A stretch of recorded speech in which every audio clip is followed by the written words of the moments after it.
بسم الله الرحمن الرحیم. به نام خداوند نیرو بخش و نیرو آفرین. عرض سلام دارم حضور شما بینندگان عزیز و شنوندگان ارجمند. در خدمت عارف شهیر و کبیر عصر حاضر سید محمد هاشمی هاشمی قرار داریم.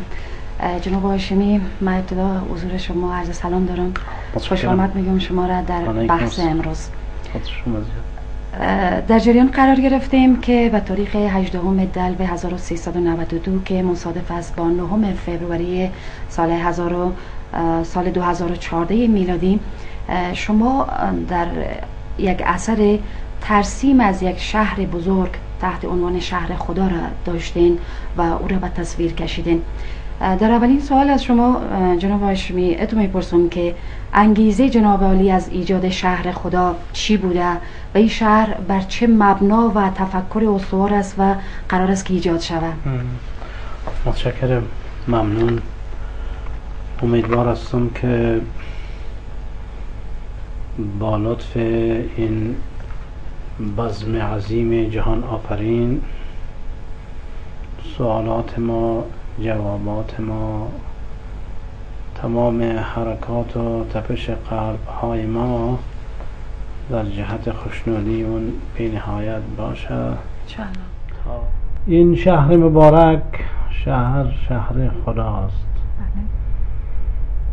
و انگیزش در مبنای نجات انسان هاست و الگویش از عالم ملکوت در قلب این ذره بی مقدار آمده. بله. و این شهر برای عملی شدن همه جانبه وحدت ادیان است و بدون وحدت ادیان صلح جهانی صورت نمیگیره. بله. بدون صلح جهانی عدالت سرتاسری در جهان برای انسان ها امکان پذیر نیست. بله. و این شهر به نام شهر خداست که این شهر خودش خوب بزرگ است. اگر تمام هزیر ما با تفسیر و تشریح و جزئیاتش صحبت بکنم، بله، این ساعات را در بر میگیره. منتها در این شهر یک تذکره داره، یک شناسنامه داره و یک بیوگرافی داره که بازو در خدمت انسان ها گذاشته میشه همه جانبه.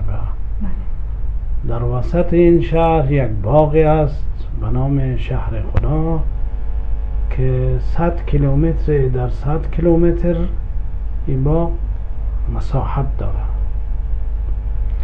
و در بین این باغ 10,000 تندیس است.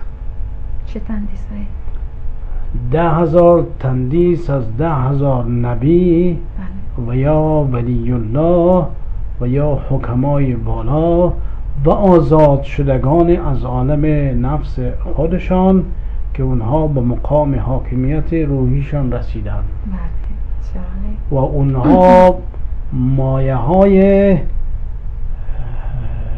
همه جانبه صلح جهانی را به مردم عرضه کردن، منتها در قالب اشارات و در قالب تمثیلات و در قالب اون انوار حکمت افشان خودشان. بله. و این 10,000 تندیس هم از تمام کشورهای جهان هست، از قلب آمریکا گرفته تا اروپا تا آفریقا تا آسیا تا همه قاره هایی که الان هست. بله. و این تندیس ها هر کدام تقریبا 10 متر یا کمتر که او را باز ما گفتم که تحت نظر صاحب نظران تندیسکار و تندیس تراش حالا باید که اونها قدر و اندازه و عرض و ایناش انتخاب شود. اونا انتخاب شود و این تندیس ها هر کدام 1 کیلومتر از یک دیگری فاصله داره و هر کدام در حوض آبی است که این حوض هم تقریبا در حدود، حالا اونم باید تشخیص شود، حالا 100 متر مربع یا 200 متر مربع در بین اون حوض اینها قرار داره.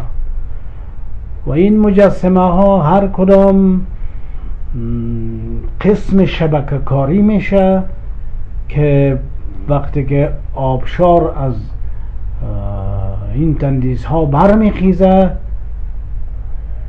این شکل فرشته را به خود میگیره و این فرشته ها در بین حوض خب اونجا غوص میکنن، فرود میان و دوباره مثل فرشته ها مثلا همینطور در حال رقص است، در حال همینطور فوران است.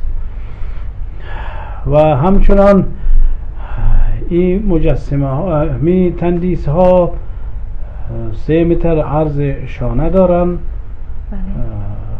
و در سینه و شکم و این جاهای تندیس ها لوایح بسیار ظریفی که در اون لوایح هر تندیس همو کلمات و جملات حکمت باران خود از اونا نوشته میشه. و همچنان این تندیس ها هر کدام دارای نغمه های بسیار لطیف و ظریفی است که هر تندیس از هر قومی که هست، از هر ملتی که هست، از هر زبانی که هست، در امون زبان خودشان اینها زمزمه های بسیار عارفانه، حکیمانه و زمزمه های بسیار لاهوتی و داودی دارند و تمام اینها برای این در نظر گرفته شده که یک توجه عمیق به قلب انسان ها اینها بکنه. بسیار عالی است.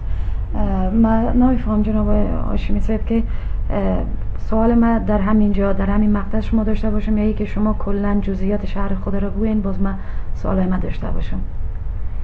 مثلا سوال من در رابطه با تندیس هاست. میشه جناب هاشمی چند تا نمونه بزنین که نمونه داشته باشین، نمونه مثال که کی از کدام شهر مربوط کدام ملیت، مربوط کدام قوم، نژاد، کدام کشور. بله. و ای که انتخاب از اینا بر چه اساس و مبنای است؟ دقیقاً بسیار سوال خوب است. من تمنا دارم، تقاضا دارم، امیدوار هستم، دعا دارم که تمام انتخابات و تمام دقت هایی که در این شهر در نظر گرفته میشه از تمام تعصبات و از تمام اون محدود نگرانی های که از ذهن انسان ها برمیخیزه از او دور باشه. و مثلا که در اینجا نام ببریم، از چین مثلا کنفوسیوس است، بله. لاوتزه است، بله. مثلا از آمریکا مارتین لوتر کینگ است، بله. آبراهام لینکلن است. مثلا از اروپا ایمانوئل کانت است، بله. و امثالهم. و حضرت مسیح هست، حضرت موسی هست، حضرت بودا هست، حضرت محمد رسول الله هست. و اینها به توسط صاحب نظران و به توسط یک مجمع از طریق منابعی که هست، چه دایره المعارف ها هست، بله.